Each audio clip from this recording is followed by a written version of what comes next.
وہ خوبصورت سی لڑکی جس کا چہرہ بالکل سفید رنگ کا تھا، اس کے لمبے سیاہ بال کمر تک آ رہے تھے، اس نے بہت لمبا سا فراک پہنا تھا۔ وہ مجھے بہت غصے سے دیکھ رہی تھی، جیسے نہ جانے میں کون ہوں۔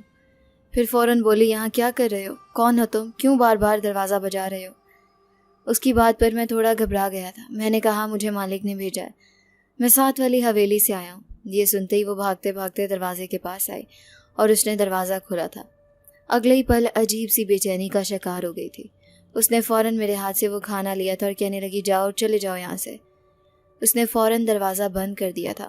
اس کی حرکت نے تو مجھے جھنجھوڑ کر رکھ دیا تھا، جو کہ کچھ پل پہلے دروازہ نہیں کھول رہی تھی۔ اگلے ہی پل فوراً سے دروازہ کھول کر اس نے میرے ہاتھ سے تھال کھینچا تھا۔ مجھے یاد آیا تو میں نے دروازہ بجایا تھا۔ تھال تو واپس کر دو، میں خالی ہاتھ نہیں جاؤں گا، مجھے مالک ڈانٹیں گے۔ کچھ دیر بعد اس نے دروازہ کھولا، سارا کھانا اس کے چہرے پر لگا ہوا تھا۔ نہ جانے اس نے کیسے کھانا کھایا تھا۔ کہنے لگی، یہ لو تھال، اور ہاں، کل جب کھانا لاؤ تو زیادہ لانا۔ اس نے فوراً میرے منہ پر دروازہ بند کر دیا۔ میں نے تھال لیا، واپس آ گیا تھا، ٹھہرا، سوچ میں ڈوبا ہوا۔ اگلے روز میں نے کچھ زیادہ مقدار میں کھانا برتن میں ڈالا اور وہاں دوبارہ چلا گیا، لیکن وہ تو لڑکی پہلے سے میرا انتظار کر رہی تھی۔ میرے آنے کے بعد اس نے خوشی خوشی دروازہ کھول دیا تھا۔ اس بار اس نے میرے ہاتھ سے وہ تھال کھینچ لیا تھا۔ میرے ہوش اڑ گئے تھے، مجھے سمجھ نہیں آ رہی تھی کہ یہ کیا چل رہا ہے۔ دن گزرتے جا رہے تھے۔ پھر ایک روز میں جیسے ہی اسے کھانا دینے گیا تو دروازہ کھول کر پورا اندر آ گیا تھا۔ وہ مجھے دھکے دے کر وہاں سے نکالنے لگی۔ تم یہاں کیوں آ رہے ہو؟ جاؤ، واپس جاؤ۔ میں نے اس سے کہا، مجھے مالک نے کچھ کہا ہے، مالک نے کہا ہے کہ میں تمہیں ان کا پیغام پہنچا دوں، اسی لیے یہاں آ رہا ہوں۔ اگر تم تحمل سے میری بات سنو گی تو شاید کچھ سمجھ پاؤ گی۔ یہ سن کر وہ چونک گئی تھی۔ کیا کہا ہے انہوں نے؟ وہ فوراً بولی، جب میں نے اسے سمجھایا تم بیٹھو گی تبھی تم سے کچھ کہوں گا۔ میں یہاں وہاں نظر دوڑاتا رہا۔ میں دیکھنا چاہتا تھا کہ یہ لڑکی اکیلی رہتی ہے، اس کے آس پاس کوئی نہیں ہے کیا؟ جب میں نے اس سے کہا، دراصل مالک نے کہا ہے کہ میں ہمیشہ 10 منٹ بعد یہاں سے واپس جاؤں، میں 10 منٹ تک تمہارے ساتھ رہوں۔ یہ سن کر وہ بہت زیادہ گھبرا گئی تھی۔ یہ تم کیا کہہ رہے ہو؟ ایسا نہیں ہو سکتا۔ وہ گھبراہٹ سے سر جھکا چکی تھی۔ اب میں سمجھا تھا ضرور کوئی بات ہے جو مجھے نہیں پتا۔ آخر یہ لڑکی کون تھی اور مالک اس کا اتنا دھیان کیوں رکھتا تھا؟ میں نے دوبارہ سے بات بنائی اور اس سے کہا، دراصل مالک بہت زیادہ پریشان تھے، وہ تو رو بھی رہے تھے، ان کے آنسو بہہ رہے تھے اور کہہ رہے تھے ایک تم ہی ہو جو اسے سمجھا سکتے ہو۔ یہ سن کر وہ بہت زیادہ رونے لگی۔ مجھے کچھ سمجھ نہیں آ رہا تھا، آخر یہ لڑکی مالک کی کیا لگتی ہے؟ میں اس کے پاس بیٹھ گیا تھا۔ اب میں روزانہ 10 منٹ اس کے پاس بیٹھ کر جاتا تھا۔ ایک روز میں نے مالک سے پوچھا، مالک، کیا میں آپ سے کچھ پوچھ سکتا ہوں؟ وہ کہنے لگے، ہاں پوچھو نا۔ میں نے ان سے کہا، آخر وہ لڑکی ہے کون؟ وہ آپ سے بہت محبت کرتی ہے، اور تو اور آپ کا ہر کہنا بھی مانتی ہے۔ میں نے بھی یہ محسوس کیا ہے کہ آپ کے ذکر پر وہ بہت زیادہ اداس ہو جاتی ہے۔ وہ کہنے لگے، نہیں، وہ میری کچھ نہیں لگتی۔ اگر میں اس کا خیال رکھتا ہوں تو وہ صرف اس وجہ سے کہ وہ وہاں اکیلی رہتی ہے، وہ میری کچھ نہیں لگتی۔ مالک بہت زیادہ گھبرا گئے تھے۔ یہ سن کر تو میں پریشان ہو گیا تھا۔ ابھی میں وہاں سے جانے ہی والا تھا جب مالک نے میرا ہاتھ تھام لیا۔ مجھ سے کہنے لگے، تم میرا یہ کام کر سکتے ہو اشرف، ہو سکے تو اسے بس اپنے ساتھ رکھا کرو، اس کے ساتھ کوئی مل لیا کرو۔ یہ سن کر میں تذبذب کا شکار ہو گیا تھا۔ میں نے ان سے کہا، مالک جی، اگر آپ بتائیں گے نہیں کہ وہ کون ہے تو پھر مجھے کیسے پتہ چلے گا کہ وہ لڑکی کون ہے؟ کہنے لگے، میری بیٹی ہے وہ۔ یہ سن کر میرے پیروں تلے زمین نکل گئی تھی۔ پھر وہ وہاں کیا کرتی ہے؟ وہ یہاں اس حویلی میں کیوں نہیں رہتی؟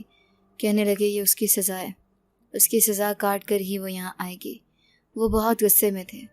پھر کہنے لگے، میں تو اس کا باپ ہوں، اسی لیے چاہتا ہوں کہ کوئی تو ہو جو اس کے ساتھ گھل مل کر رہے تاکہ اس کا دل لگا رہے۔ اب مجھے ساری بات سمجھ آ گئی تھی۔ اس کا نام نور بانو تھا۔ وہ اپنے نام کی طرح بہت زیادہ خوبصورت تھی۔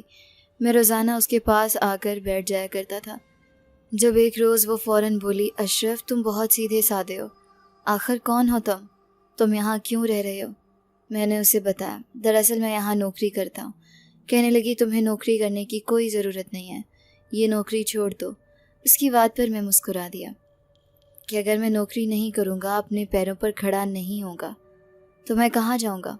میرے ماں باپ تو اس دنیا میں نہیں ہیں۔ میں نے اسے تلخ حقیقت بتائی۔ کہنے لگی، میں یہاں سے نکلوں گی تو میں تمہیں امیر کر دوں گی، میں تمہاری بہت مدد کروں گی۔ اس نے میرے ہاتھ تھام لیے تھے، میں نے فوراً اسے ہاتھ چھڑوا لیے تھے۔ میری اس حرکت پر وہ بہت زیادہ رونے لگی اور کہنے لگی مجھ سے کوئی پیار نہیں کرتا۔ میں فوراً رک گیا تھا۔ یہ تم کیسی باتیں کر رہی ہو؟ تمہارے ابا تم سے بہت پیار کرتے ہیں، انہوں نے تو مجھے بھیجا ہے تمہارے پاس۔ میں نے اسے تسلی دی تھی۔ کہنے لگی لیکن میں تو چاہتی ہوں کہ میں تمہاری دوست بنوں، میں تو یہاں سے بالکل نہیں نکلنا چاہتی۔ اس کی بات پر میں تھوڑا چونک گیا تھا، لیکن اس کے فوراً بعد اس روز وہ مجھے چپکے سے ہر کام کرتے ہوئے اپنی کمرے کی کھڑکی سے دیکھنے لگتی تھی۔ وہ ہمیشہ مجھ پر نظر رکھتی تھی۔ ایک روز اچانک سے میرا پیر پھسل گیا اور میں گرنے ہی والا تھا جب اس نے آ کر مجھے تھام لیا۔ وہ فوراً وہاں آئی تھی، پھر کہنے لگی مجھے واپس جانا ہوگا، اگر ابا نے مجھے دیکھ لیا تو غصہ ہوں گے۔ اس سے پہلے کہ میں کوئی سوال کرتا وہ وہاں سے غائب ہو گئی تھی۔ وہ ایک جھماکے کے ساتھ ادھر سے غائب ہو گئی تھی۔ وہ میری روح کو جھنجھوڑ کر رہ گئی تھی کہ وہ کیسے غائب ہوئی۔ میں ادھر ادھر اسے تلاش کر رہا تھا۔ اس کے بعد میری نظر پڑی تو وہ اپنے کمرے کی کھڑکی پر موجود مجھے دیکھ کر مسکرا رہی تھی۔ یہ پل کیسے گزرا تھا مجھے نہیں پتا تھا، لیکن وہ اب ہمیشہ مجھے دیکھتی رہتی تھی، یہاں تک کہ اس روز جب میں نہا رہا تھا تو وہ مجھے دیکھ رہی تھی۔ اس کی حرکت تھی، مجھے سمجھ نہیں آ رہی تھی کہ میں کیا کرتا۔ پھر ایک روز اچانک وہ بہت زیادہ رونے لگی۔ میں نے اسے تسلی دی، یہ دن گزر جائیں گے، مجھے پتا ہے تمہارے باپ نے تمہیں کوئی سزا دی ہے نا، تم نے کیا گستاخی کی تھی۔ میری بات پر اس کی آنکھوں میں جیسے خون اتر آیا۔ کہنے لگی تمہیں کیسے پتہ چلا؟ وہ گستاخی نہیں تھی، وہ میرا حق تھا۔ میرا ہاتھ تھام کر بولی کیا تم میری مدد کرو گے؟ یہ سن کر میں چونک گیا، میں گہری سوچ میں ڈوب گیا تھا۔ جب بولی بتاؤ نا میری مدد کرو گے، کیا تم میرے دوست نہیں ہو؟ اس کی بات پر میں نے فوراً اسے کہا ہاں میں تمہارا دوست ہوں، لیکن آخر تمہیں کیسی مدد چاہیے؟ جب کہنے لگی تم بس مجھے ایک لڑکے سے ملا دو، تم مجھے سے ملواؤ گے تو سب کچھ ٹھیک ہو جائے گا۔ یہ سن کر میں گھبرا گیا، کون لڑکا؟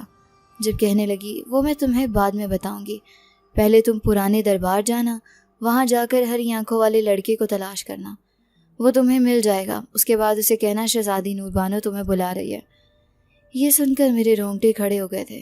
کہنے لگی اب واپس چلے جاؤ۔ میں واپس آ گیا تھا۔ میرا دل کیا کہ میں مالک کو جا کر یہ بات بتا دوں کہ آخر ان کی بیٹی نور بانو اس لڑکے سے کیوں ملنا چاہتی ہے، لیکن پہلے میں یہ جاننا چاہتا تھا کہ وہ لڑکا ہے کون۔ میں جیسے ہی اگلے روز دربار میں گیا، میں یہاں وہاں اس لڑکے کو تلاش کر رہا تھا، لیکن ہری آنکھوں والا لڑکا مجھے کہیں بھی دکھائی نہیں دیا۔ میں جاتے جاتے ایک ملنگ سے ٹکرا گیا۔ جیسے ہی میری نظر اس ملنگ پر گئی، اس کی آنکھیں دیکھ کر تو میری روح صاف ہو گئی تھی۔ وہ ملنگ ہی تو وہ نوجوان تھا جس سے نور بانو ملنا چاہتی تھی۔ میرے تو رونگٹے کھڑے ہو گئے تھے۔ اب میں کیا کرتا؟ جب کہنے لگا کون ہو تم، دیکھ کر نہیں چل سکتے؟ وہ ساتھ ساتھ جھول رہا تھا۔ اس کی بات پر میری روح ساتھ ڈوبی تھی۔ میں نے کہا کیا تم شہزادی نور بانو کو جانتے ہو؟ ابھی میں نے اتنی کہا تھا کہ اس نے فوراً میرے دونوں ہاتھ تھام لیے تھے۔ وہ میرے ہاتھ مڑوڑ رہا تھا پوری طاقت کے ساتھ۔ مجھے بہت درد ہو رہا تھا۔ میں نے کہا جلدی سے میرے ہاتھ چھوڑو، یہ کیا کر رہے ہو؟ یہ کیسی حرکت ہے؟ جب کہنے لگا پہلے بتاؤ تم اسے کیسے جانتے ہو؟ خبردار اگر اس پر ایک نگاہ بھی دوڑائی، ورنہ میں تمہاری آنکھیں نوچ لوں گا۔ یہ سن کر تو میرا وجود بے جان ہو گیا تھا۔ میں نے کہا اس نے مجھے بھیجا ہے تمہارے پاس، تو پھر اس نے میرے ہاتھ آزاد کیے تھے۔ مجھے تو ایسا لگ رہا تھا جیسے میرے ہاتھ میرے وجود کے ساتھ ہی نہ ہو۔ کہنے لگا مجھے معاف کر دو، یہاں آؤ۔ وہ مجھے بازو سے تھام کر دور کہیں لے کر جا رہا تھا اور پھر کہنے لگا وہ ٹھیک تو ہے نا؟ اس کے ساتھ کسی نے کچھ غلط تو نہیں کیا نا؟ اسے کہنا میں جو بھی برداشت کر رہا ہوں مجھے صرف اور صرف اسی کی خاطر، اس کے بغیر میں نہیں جی سکتا۔ دیکھو تو صحیح اس نے مجھے کیا بنا دیا ہے۔ میں نے اس کی بات سن کر اس پر ایک نگاہ دوڑائی تو پھر مجھے پتہ چلا وہ ایک ملنگ بنا ہوا تھا۔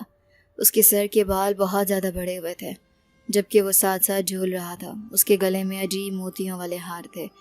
میں نے کہا تمہاری یہ حالت کس نے کی ہے؟ کہنے لگا تم جانتے تو، نور بانو، اسی نے میری یہ حالت کی ہے۔ اس کے باپ نے میری یہ حالت کر دی، لیکن میں پھر بھی اس سے محبت کرتا ہوں، وہ بھی مجھ سے محبت کرتی ہے۔ میں نے اس سے کہا ہاں وہ تمہیں بلا رہی ہے، میرے ساتھ چلو۔ میں اسے اپنے ساتھ لے کر آ گیا تھا۔ میں اب اس گھر کے پاس موجود تھا، ساتھ ہی وہ حویلی تھی۔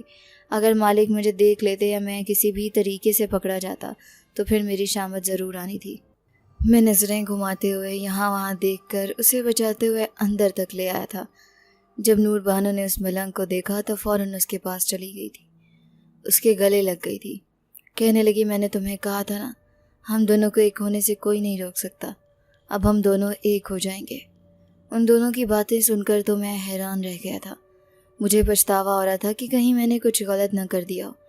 اگر مالک نے مجھے پکڑ لیا تو وہ مجھے برباد کر دیں گے۔ میں نے جلدی سے جا کر نور بانو کو روک لیا تھا۔ دیکھو یہ تم نہیں کر سکتی، تم نے مجھے اتنا ہی کہا تھا، اب دیکھو تم اسے مل گئی ہو نا، تو اسے واپس بھیج دو۔ یہ اتنا ہی تو تھا، اگر تمہارے باپ کو پتہ چل گیا تو وہ ضرور تمہیں دوبارہ سزا دیں گے۔ میں نے اس کا ہاتھ تھام کر کہا تھا کیونکہ میں اس کا دوست تھا۔ اگلی ہی پل اس ملنگ نے مجھے تھپڑوں سے اڑا دیا۔ تمہاری ہمت کیسے ہوئی میری شہزادی کو چھونے کی بھی؟ جب نور بانو نے اسے پیچھے ہٹایا تو کہا، یہ میرا دوست ہے، ایسا مت بولو۔ اس کی بات پر اس ملنگ کا غصہ ٹھنڈا ہوا، کہنے لگا، تم فکر مت کرو، میں اس کے بدلے میں تمہاری خوب مدد کروں گا، تمہیں اتنا دوں گا کہ تم خوش ہو جاؤ گے، لیکن جو میں کرنا چاہ رہا ہوں اسے کرنے دو، مجھے مت روکو۔ وہ یہ کہتے ساتھ ہی ملنگ کے ساتھ اندر چلی گئی تھی، جبکہ میں سر تھام کر رہ گیا تھا۔ دل ہی دل میں شرمندہ ہو رہا تھا کہ یہ میں نے کیا کر دیا۔ میں جیسے ہی واپس حویلی آیا تھا، مالک مجھے ہی تلاش کر رہے تھے۔ کہنے لگے، نور بانو ٹھیک تو ہے نا؟ میں اس سے مل تو نہیں سکتا، میں اس سے ناراض ہوں نا، لیکن تمہارے ذریعے میں اس کی حالت تو پوچھ سکتا ہوں۔ بتاؤ وہ ٹھیک تو ہے نا؟ کھانا تو کھاتی ہے نا؟ میں نظریں جھکا چکا تھا اور پھر میں نے ساری سچائی مالک کو بتا دی۔ میں نے مالک کو بتا دیا کہ کیسے نور بانو نے دھوکے سے مجھے ملنگ کو لینے بھیجا تھا۔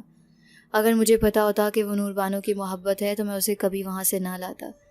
یہ سن کر مالک سر تھام کر رہ گئے تھے۔ یہ تم نے کیا کر دیا؟ تم نے بہت بڑی غلطی کر دی ہے، تم ایسا نہیں کرنا چاہیے تھا، میری بیٹی کی زندگی تم نے برباد کر دی ہے۔ وہ مجھے باتیں سنا رہے تھے، یہ سن کر تو میرے ہوش اڑ گئے، لیکن اگلے پل جب میری نظر مالک پر گئی تھی تو ایک جھلک سے بس ایک چیخ نکلی تھی، کیونکہ مالک کی آنکھیں بالکل سرخ ہو گئی تھیں۔ میرے تو رونگٹے کھڑے ہو گئے تھے۔ مالک، یہ آپ کو کیا ہوا ہے؟ میں مالک کو جھنجھوڑ کر بولا، جا بندے، مجھے دھکا دیا، خبردار جو میرے پاس آئے۔ تمہیں نہیں پتا میں کون ہوں؟ میں بھی تمہارا کام تمام کر سکتا ہوں۔ یہ دیکھ کر تو میری روح فنا ہو گئی تھی۔ وہاں ایک سفید رنگ کا سایہ نمودار ہو گیا تھا، جبکہ مالک نہ جانے کہاں گئے تھے۔ مالک کہاں ہے؟ میرے مالک کہاں ہیں؟ میں نے غصے سے کہا جب وہ کہنے لگا، میں تمہارا مالک ہوں۔ تمہیں نہیں پتا میں کون ہوں؟ میں شہنشاہ جنات ہوں۔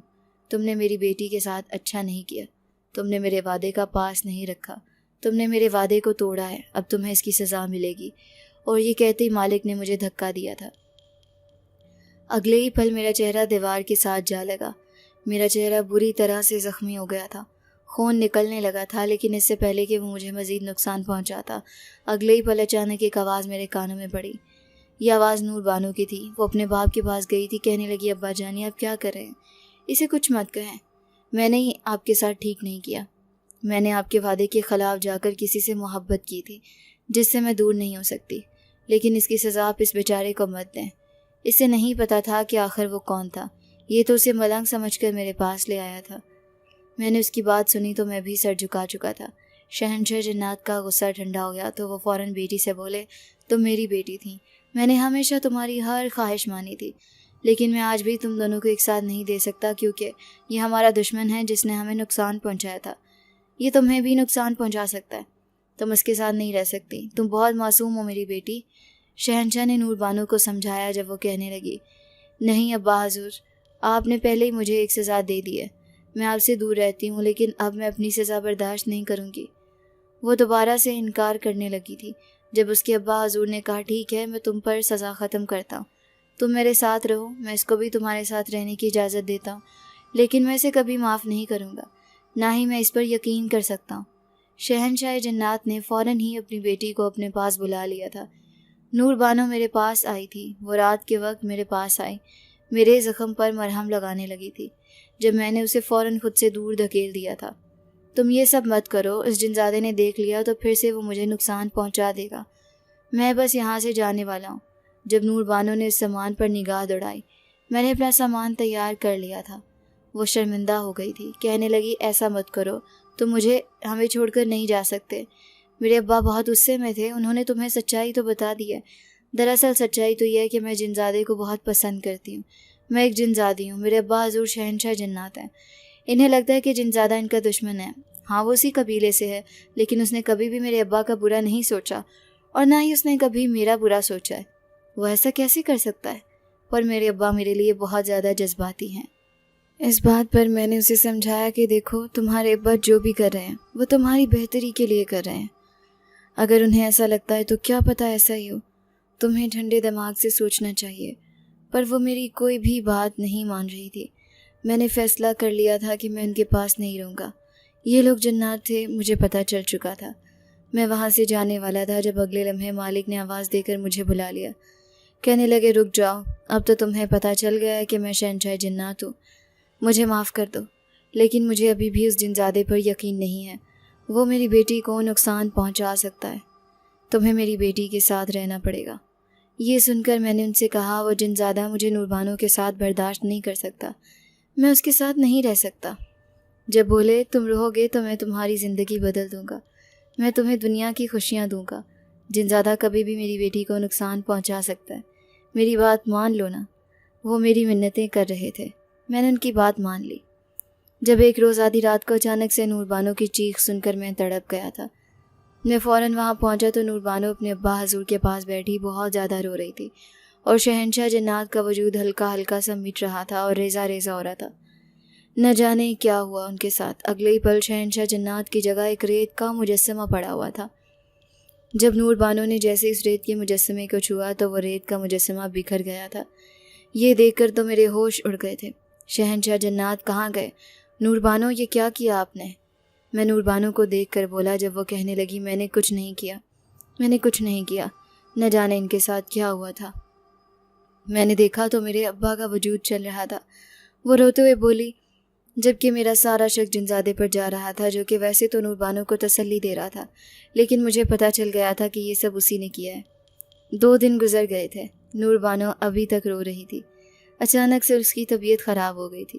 جب جنزادہ میرے پاس آیا اور کہنے لگا اب تمہارا یہاں رہنے کا کوئی جواز نہیں بنتا، اب تم یہاں سے چلے جاؤ.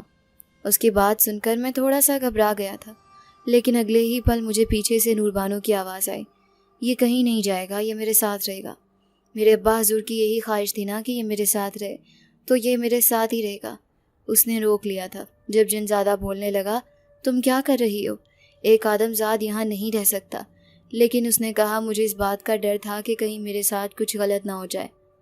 انہوں نے اس کے سہارے مجھ پر نظر رکھی تھی، میری حفاظت کی تھی. یہ میرا محافظ ہے، یہ میرے ساتھ ہی رہے گا. اس نے میرا ہاتھ تھام لیا تھا.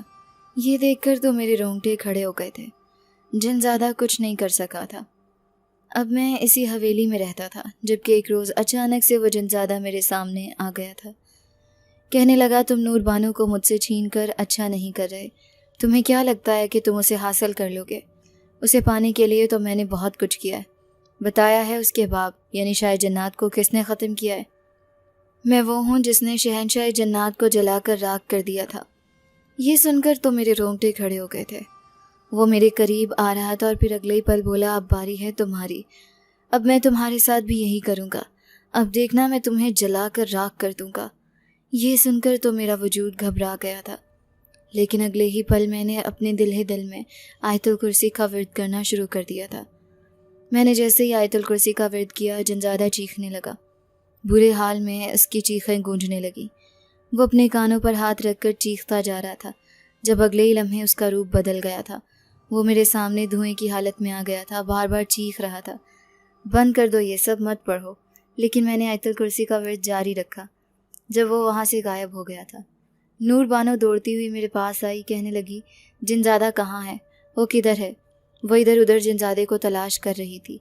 جب میں نے اسے سمجھایا جنزادہ یہاں سے غائب ہو گیا اور وہ اب کبھی نہیں آئے گا، وہ تمہارا مخلص نہیں تھا، اس نے تمہارے باپ کی جان لی ہے. میں نے جیسے ہی اسے کہا تو وہ رونے لگی تھی. کہنے لگی ایسا نہیں ہو سکتا، وہ میرے باپ کی جان نہیں لے سکتا، تم جھوٹ بول رہے ہو. میں نے اسے یقین دلایا. نہیں، اگر تمہیں یقین نہیں آتا تو ابھی کے ابھی جنزادے کو بلاؤ، میں اسے تڑپا کر سچائی اگلوا لوں گا. یہ سن کر نوربانو تھوڑی ڈر گئی تھی. میں نے اس سے کہا میں باہر جا رہا ہوں، تم پیچھے سے جنزادے کو بلانا اور اس کے بعد دودھ کا دودھ پانی کا پانی ہو جائے گا. میں نے یہ کہا اور وہاں سے جا کر جلدی سے ایک عامل کو بلا لایا. اس عامل کو میں نے ساری سچائی بتا دی تھی. میں جیسے ہی عامل کو لے کر آیا تو اس نے فوراً ہی وہاں جا کر نوٹس کرنا شروع کر دیا تھا. آنکھیں بند کیے وہ عامل اپنا ورد کر رہا تھا اور ساتھ ساتھ یہاں وہاں پھونک رہا تھا. جب اگلے ہی پل جنزادے کی تڑپتی آواز ہمارے کانوں میں گونجی تھی. ایسا مت کرو، ایسا نہ کرو، تو کہاں سے آیا ہے، چلا جا یہاں سے۔ وہ چیخ رہا تھا جب میں نے اس سے کہا تیری تڑپ اور بھی زیادہ بڑھتی جائے گی، اس سے پہلے تو وہ سچائی اگل دے جو تو نے اپنے اندر چھپائی ہوئی ہے۔ یہ سن کر تو نور بانو بھی خوفزدہ ہو گئی، جبکہ جنزادہ کہنے لگا وہ سچائی میں بالکل نہیں بتاؤں گا، تمہیں کیا لگتا ہے میں اتنا کمزور ہوں؟ دیکھنا میں تیری جان بھی لے لوں گا اور ساتھ ساتھ جنزادی کی بھی جان لے لوں گا۔ یہ سن کر جنزادی کے تو ہوش اڑ گئے، جبکہ وہ وہاں سے غائب ہو گیا تھا۔ عامل کہنے لگا وہ کچھ دیر بعد دوبارہ آ سکتا ہے اگر اسے بلایا جائے، میں ویسے تو واپس جا رہا ہوں، اگر وہ آیا تو مجھے بلا لینا۔ وہ چلا گیا۔ نور بانو بہت زیادہ رونے لگی تھی۔ آج اسے احساس ہو رہا تھا کہ اس نے کتنا برا کیا تھا۔ وہ رو رہی تھی، کہہ رہی تھی کاش میں نے اپنے ابا جان کی بات مان لی ہوتی، وہ مجھے کتنا سمجھاتے تھے، لیکن میں نے ہمیشہ جذبات میں آ کر ایسے فیصلے لیے تھے جن کی وجہ سے میں ہمیشہ پچھتاتی ہوں۔ میں نے جنزادے سے کہا تم نے اس جنزادے پر کیوں بھروسہ کیا؟ تم نے اپنے باپ پر بھروسہ کیوں نہیں کیا تھا؟ جب وہ کہنے لگی میں نادان تھی، میں معصوم تھی، میں اس وقت 18 سال کی تھی، جب اچانک سے میری نظر اس خوبصورت سے جنزادے پر گئی تھی اور اس کے بعد میں پہلی نظر میں ہی اس پر عاشق ہو گئی تھی۔ مجھے یہ بہت اچھا لگا تھا، میں ہمیشہ اسے دیکھتی رہتی تھی، ہمیشہ اسی کی خواب دیکھتی رہتی تھی۔ مجھے اس وقت نہیں پتا تھا کہ یہ میرے دشمن جنات کے خاندان میں سے ہے، اگر پتا ہوتا تو میں کبھی بھی اس کی باتوں میں نہ آتی۔ وہ روتے ہوئے مجھے بتا رہی تھی۔ میں نے اسے تسلی دی تھی۔ جب اس نے مجھے آگے بتایا کہ میں اس کے عشق میں اس قدر گرفتار ہوتی تھی کہ میں اس کے پاس گئی تھی اور اس سے کہا تھا میں تم سے نکاح کرنا چاہتی ہوں، جب وہ بولا میں تم سے ایسے نکاح نہیں کروں گا، پہلے تم اپنے ماں باپ کو جا کر راضی کرو۔ میری ماں تو راضی ہو گئی تھی کیونکہ میری ماں بہت بیمار تھی، لیکن ابا حضور راضی نہیں ہو رہے تھے۔ وہ کہنے لگے وہ جنزادہ میرے دشمن میں سے ہے، وہ ہمیشہ تمہیں نقصان پہنچائے گا۔ میں نے انہیں یقین دلایا کہ وہ مجھ سے زیادہ محبت کرتا ہے، صرف آپ کی رضامندی چاہیے، آپ رضامندی دے دیں گے تو سب کچھ ٹھیک ہو جائے گا۔ لیکن میرے ابا حضور نے رضامندی نہیں دی تھی، جس کی وجہ سے مجھے اس سے چھپ کر نکاح کرنا پڑا تھا۔ وہ میرے نکاح میں ہے، لیکن اس کے بعد ابا حضور نے فوراً ہی مجھے اس بستی سے نکال دیا تھا، بلکہ اپنے ساتھ لے کر مجھے یہاں لے آئے تھے۔ مجھے اس ساتھ والے گھر میں قید کر لیا تھا اور مجھ سے ملتے تک نہیں تھے۔ میں یہاں قید رہتی تھی، یہاں تک کہ میں بہت زیادہ بھوکی ہو گئی تھی۔ وہ مجھے کھانے کا نہیں پوچھتے تھے، جب اگلے ہی پل اچانک سے مجھے تم نظر آئے تھے اور تب تم نے مجھے پہلی دفعہ کھانا دیا تھا۔ میں جان گئی تھی یہ ابا حضور کا کام ہے، وہ مجھے ادھر تک لے آئے تھے، یہی میری سزا تھی۔ میں اب واپس اپنی بستی نہیں جا سکتی تھی کیونکہ میری ساری طاقتیں ختم ہو چکی تھیں، اور پھر آخری دفعہ میں اسے دربار میں گئی جہاں مجھے وہ ملنگ دکھائی دیا تھا۔ جب وہ جنزادہ تھا جو کہ ملنگ کے روپ میں وہاں رہ رہا تھا۔ میں جان گئی تھی کہ وہ میری محبت کی وجہ سے اس طرح بھیس میں رہ رہا ہے۔ مجھے اس پر ترس آیا تھا، جس کی وجہ سے میں نے فیصلہ کیا تھا کہ میں اسے بلوا لوں گی اور یہاں اس کے ساتھ رہوں گی، لیکن یہ کام میں چھپ کر کرنا چاہتی تھی۔ میں نے اسی لیے تمہیں اپنا دوست بنایا۔ میں مانتی ہوں میں نے اپنے فائدے کے لیے تمہیں اپنا دوست بنایا، لیکن اب سچ میں تمہیں اپنا دوست مانتی ہوں۔ وہ روتے روتے مجھے یہ ساری بات بتا رہی تھی۔ مجھے تو یقین نہیں آ رہا تھا کہ جنزادی کا تو اس سے نکاح بھی ہو گیا تھا، جو کہ اچھا جنزادہ نہیں تھا۔ جب میں نے اس سے کہا اس نے تمہارے باپ کو کیوں مارا؟ کہنے لگی ان کی برسوں پرانی دشمنی ہے، کیونکہ ان کے جنات نے کافر جنات کا حق مارا ہے، انہیں تنگ کیا ہے، جس کی وجہ سے وہ یہ شہنشاہی سے ہاتھ دھو بیٹھے تھے۔ اس کے بعد میرے ابا حضور کو شہنشاہی ملی تھی، میرے ابا حضور شہنشاہ جنات بن گئے تھے۔ یہ بات میرے دشمن جنات کو کہاں ہضم ہونی تھی، جس کی وجہ سے انہوں نے یہی کھیل رچا تھا۔ مجھے نہیں پتا تھا وہ میرا سہارا لے کر میرے تک آ کر وہ میرے ابا حضور کو مار ڈالے گا۔ کاش میں اتنی نادان نہ ہوتی۔ جنزادی اپنے بالوں سے اپنا چہرہ چھپائے رو رہی تھی۔ میرا دل دکھ رہا تھا، میں نے اسے سہارا دیا تھا۔ میں نے اسے کہا تھا کیا ایسا کچھ ہو سکتا ہے جسے جنزادہ تم سے ہمیشہ کے لیے دور ہو جائے؟ جب کہنے لگی مجھے نہیں معلوم، کاش مجھے پتا ہو کہ ایسا ہو سکتا ہے تو میں کچھ کر لیتی۔ وہ رو رو کر یہ باتیں کر رہی تھی، اس کی نظروں میں شکوہ ہی شکوہ تھا۔ جب میں نے اس سے کہا ہمیں یہ حویلی چھوڑ دینی چاہیے، جنزادہ کبھی بھی یہاں آ سکتا ہے، جب کہنے لگی اس نے تو اپنا کام کر لیا، پھر وہ یہاں کیوں آئے گا؟ میں نے اس سے کہا ضرور اس کا کوئی اور کام ہوگا، اس کا کوئی اور مقصد ہوگا، اسے میں بھی نقصان پہنچاؤں گا، جس کی وجہ سے وہ یہاں دوبارہ واپس ضرور آئے گا، اور وہ تمہیں نقصان بھی پہنچا سکتا ہے۔ تم میرے ساتھ آ جاؤ۔ میں نے اس کا ہاتھ تھام لیا، میں اس کو لے کر اپنی جھونپڑی میں آ گیا تھا۔ میری جھونپڑی بہت چھوٹی سی تھی۔ میں نے اس سے کہا میرے پاس تو کچھ بھی نہیں ہے، میرے پاس بس یہ جھونپڑی ہے، میں تمہیں یہاں رکھ سکتا ہوں۔ وہ رو رہی تھی۔ رات کو وہ بہت زیادہ سردی سے ٹھٹر رہی تھی جب میں نے اس کے اوپر کپڑا اڑا دیا وہ فوراً اٹھ کر بیٹھ گئی اور کہنے لگی اگر تم چاہو تو میں اپنی طاقت کا استعمال کر سکتی ہوں، لیکن جب میں اپنی طاقت کا استعمال کروں گی تو کچھ عجیب تبدیلیاں ہوں گی جو تمہیں محسوس ہوں گی، تم انہیں دیکھ کر ڈرنا مت۔ اس کی بات پر میں تھوڑی دیر کے لیے پریشان ہو گیا تھا۔ میں نے اسے کہا تم اپنی طاقت کا استعمال کیوں کرو گی؟ کہنے لگی اس سے تمہاری زندگی بھی بدل سکتی ہے اور ہمیں آسائش بھی مل سکتی ہے۔ یہ کہتے ہی اس نے اچانک سے آنکھیں بند کی تھیں اور جب میں نے سامنے دیکھا تو یہ دیکھ کر میرے ہوش اڑ گئے۔ سامنے ایک مٹی کا چولہا تھا۔ مٹی کے چولہے میں آگ جل رہی تھی اور آگ کی تپش کی وجہ سے ہمیں سکون مل رہا تھا، لیکن اس کے فوراً بعد مجھے اپنے ارد گرد سے عجیب خوفناک کیفیت محسوس ہونے لگی۔ یہ خوفناک آوازیں اور کسی کی نہیں بلکہ جنات کی تھیں جو کہ اب ہمیں پریشان کر رہے تھے۔ جنزادی بولی وہ جنزادہ کسی بھی وقت یہاں آ سکتا ہے، ہمیں نقصان پہنچا سکتا ہے جس کی وجہ سے تمہیں مجھے محفوظ کرنا ہوگا۔ یہ کہتے ہی اس دن اس نے اپنے دوپٹے کو میرے وجود میں ڈال دیا تھا۔ میرا وجود اس نے اپنے دوپٹے سے ڈھانپ لیا تھا۔ وہ فوراً بولی یہ میرا دوپٹہ تمہیں جنزادے سے بچائے گا۔ یہ کہہ کر وہ اپنی آنکھیں بند کر چکی تھی۔ اگلی صبح میری آنکھ کھلی تو نہ وہ دوپٹہ میرے وجود پر تھا نہ ہی جنزادی وہاں موجود تھے۔ وہ تو جانے کہاں چلی گئی تھی۔ مجھے اس کی بہت زیادہ فکر ہو رہی تھی۔ میں ادھر ادھر بھاگ کر اسے تلاش کر رہا تھا۔ وہ کہاں گئی تھی؟ مجھے یاد آیا، یقیناً وہ حویلی چلی گئی ہے۔ مجھے فوراً بھاگتے ہوئے حویلی گیا تھا، لیکن وہ حویلی میں موجود ہی نہیں تھی۔ اور پھر اچانک میری نظر ایک بہت بڑے پنجرے پر پڑی۔ اس پنجرے میں جنزادی قید تھی۔ وہ بہت زیادہ چیخ رہی تھی، کہہ رہی تھی مجھے بچاؤ، یہ مجھے مار ڈالے گا۔ میں نے جیسے ہی دیکھا جنزادی اس پنجرے سے نکلنے کی کوشش کر رہی تھی۔ مجھ سے رہا نہیں گیا۔ اس سے پہلے کہ میں اس کے پاس جاتا اگلے ہی پل میرے وجود کو ایک کرنٹ لگا اور میں فرش پر گر گیا۔ میں پھر سے اٹھا، میں نے پھر سے ہمت کی، دوبارہ سے وہاں جانے لگا، لیکن مجھے پھر سے ایک کرنٹ لگا۔ میں پھر سے گر گیا تھا۔ اب مجھے پتہ چلا تھا یہ تو کوئی اندیکھی قوت ہے جو مجھے وہاں جانے سے روک رہی ہے۔ اتنے میں ایک شیطانی کہکہے کی آواز میرے کانوں میں گونجی۔ وہ جنزادہ تھا جو کہہ رہا تھا تجھے کیا لگا تم اتنی آسانی سے جنزادی کے پاس چلے جاؤ گے اور اسے بچا لو گے؟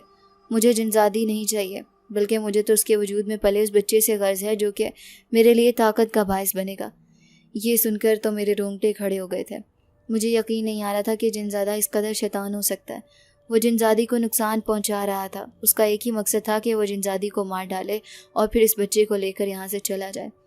میں ایسا ہوتا ہوا نہیں دیکھ سکتا تھا۔ میں نے آیت الکرسی کا ورد کرنا شروع کر دیا تھا۔ اگلے ہی پل مجھے میرے پیچھے سے کسی کی آواز سنائی دی۔ میں نے پیچھے دیکھا تو وہ کوئی اور نہیں بلکہ عامل تھا۔ اسے دیکھ کر میں پریشان ہو گیا تھا۔ وہ آخر ادھر کیسے آ گیا تھا؟ وہ ورد کرنے لگا اور بار بار ورد کیے جا رہا تھا۔ اس کے فوراً بعد وہ پنجرہ ٹکڑوں میں بٹ گیا تھا۔ جنزادی آزاد ہو گئی تھی۔ جنزادہ چیخیں مار رہا تھا۔ وہ تڑپ رہا تھا جبکہ میں فوراً جنزادی کے پاس گیا تھا۔ میں نے اسے بچایا تھا۔ میں نے اس کا ہاتھ تھاما تھا، اسے تسلی دی تھی۔ اب تمہیں کچھ نہیں ہوگا، تم بالکل ٹھیک ہو۔ اس کے بچے کو بھی کچھ نہیں ہوا تھا۔ عامل جو یہیں سے گزر رہا تھا اس نے جنزادی کی چیخیں سنی تھی تو فوراً ہی اندر آ گیا تھا۔ ہم دونوں نے عامل کا بہت شکریہ ادا کیا تھا۔ جنزادی ابھی بھی رو رہی تھی۔ میں نے اس سے پوچھا آخر تمہارے وجود میں یہ ننھا وجود کیسے پل رہا ہے؟ تمہیں پتہ کیوں نہیں چلا؟ جب وہ رو کر کہنے لگی شاید مجھ سے بہت بڑی غلطی ہو گئی۔ جنزادہ اسی پل کا انتظار کر رہا تھا اور یہی وجہ تھی کہ اس نے مجھے نقصان نہیں پہنچایا۔ اس نے میرے باپ کو تو مار دیا تھا لیکن مجھے اس وجہ سے نہیں مارا تاکہ جب میں اس بچے کو اس دنیا میں لاؤں تو وہ اسے لے کر فرار ہو جائے۔ میں اس بچے کو کسی کو نہیں دوں گی۔ وہ رو رہی تھی۔ میں اسے اپنے ساتھ لے آیا تھا۔ جنزادی نے ایک روز مجھ سے وہ بات کہی جسے سن کر میرے رونگٹے کھڑے ہو گئے تھے۔ جب اس نے مجھ سے کہا کہ دیکھو اب تم ہی ہو جو میرا ہاتھ تھام سکتے ہو تو مجھ سے نکاح کیوں نہیں کر لیتے؟ تم مجھے اپنا لو ورنہ یہ انسانوں کی دنیا ہے، یہاں میرا کوئی نہیں ہے۔ وہ رو رہی تھی۔ اس کی بات پر میں نے اسے بتایا کہ تمہارا پہلے سے نکاح ہو گیا ہے، ایسا کیسے ہو سکتا ہے؟ نکاح پر نکاح نہیں ہو سکتا۔ جب وہ بولی وہ نکاح نہیں تھا، اس نے مجھ سے نکاح نہیں کیا تھا، اس نے دھوکے سے مجھے حاصل کیا ہے۔ وہ مجھے جنات کے عامل کے پاس لے کر گیا تھا۔ مجھے پتہ چلا ہے کہ اس نے مجھے دھوکے میں رکھا تھا۔ وہ بہت زیادہ رو رہی تھی۔ اس کی بات سن کر مجھے اس پر ترس آ گیا تھا۔ مجھے سمجھ نہیں آ رہی تھی کہ میں کیا کروں۔ میں عامل کے پاس گیا تھا۔ میں نے عامل سے کہا تھا جنزادی مجھ سے نکاح کرنا چاہتی ہے، کیا یہ جائز ہے؟ کیا میں اس سے نکاح کر سکتا ہوں؟ تب وہ کہنے لگا تم تحفظ کی وجہ سے جب اس کا خیال رکھنے کے لیے اس سے نکاح کر سکتے ہو، لیکن ہاں یہ بات یاد رکھو یہ سب کچھ کسی کو پتہ نہیں چلنا چاہیے کیونکہ ابھی جنزادہ غائب ہوا ہے، وہ ابھی میری پکڑ میں نہیں آیا۔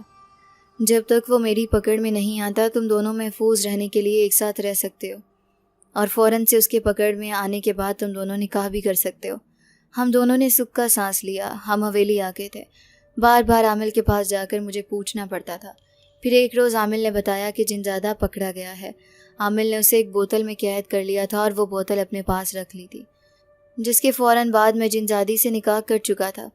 اس سے نکاح کر کے میں اسے اپنا نام دے چکا تھا۔ کچھ عرصے بعد جنزادی کو زچگی کی دردیں ہونی شروع ہو گئی تھیں، لیکن اگلے ہی پل اس نے ایک ورد کیا تھا، جس کے فوراً بعد اچانک سے 3-4 عورتیں نمودار ہوئیں۔ وہ جنزادیاں تھیں جنہوں نے جنزادی کے ارد گرد حصار باندھ دیا اور کچھ دیر بعد بچے کے رونے کی آواز سنائی تھی۔ ایک جنزادی میرے پاس آئی، اس نے میری گود میں اس بچے کو لٹا دیا۔ مجھے کہنے لگی، مبارک ہو، تمہارا بیٹا ہوا ہے۔ یہ کہتے ہی وہ سب وہاں سے غائب ہو گئی تھی۔ میں جنزادی کے پاس آیا تھا، میں نے اسے گود میں اٹھایا تھا۔ وہ اس بچے کو دیکھ کر رونے لگی۔ وہ اسے اپنے سینے سے لگائے مسلسل رو رہی تھی۔ آنسو اس کے بالوں میں بہتے ہوئے قمیض میں جذب ہو رہے تھے۔ میں نے اس کے لرزتے وجود کو تھام کر نرمی سے کہا، فکر مت کرو، یہ بچہ اب صرف تمہارا نہیں رہا، یہ میرا بھی ہے۔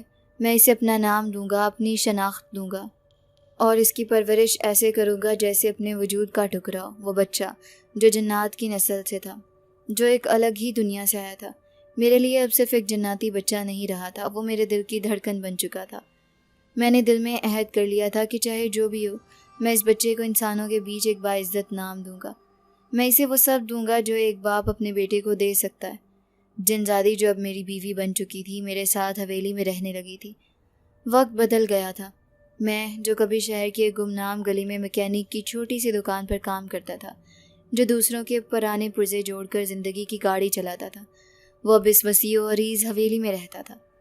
وہی حویلی جو جنات کے شہنشاہ کی ملکیت تھی، وہی شہنشاہ جس کی بیٹی میری زندگی میں جنزادی بن کر آئی تھی، وہ شہنشاہ جنات جو اپنی بیٹی سے بے پناہ محبت کرتا تھا اور جسے شاید اندازہ نہیں تھا کہ اس کی بیٹی ایک انسان سے نکاح کر بیٹھے گی، اور اب وہی انسان یعنی میں اس کی بیٹی کا شوہر تھا۔ آج میں اسی حویلی میں رہتا ہوں۔ میرے وہی ماموں جو کبھی مجھے منہ نہیں لگاتے تھے، جو مجھے نظر انداز کر کے گزر جاتے تھے، اب جب مجھے کہیں دیکھتے ہیں تو رک کر سلام کرتے ہیں، پوچھتے ہیں، بھائی سب خیریت ہے نا؟ لیکن وہ راز جو میرے سینے میں چھپا تھا، وہ میں کیسے بتاتا؟ وہ کیسے یقین کرتے کہ میں نے ایک ایسی مخلوق سے نکاح کیا ہے جو انسانوں سے نہیں، جنات کی دنیا سے تعلق رکھتی ہے؟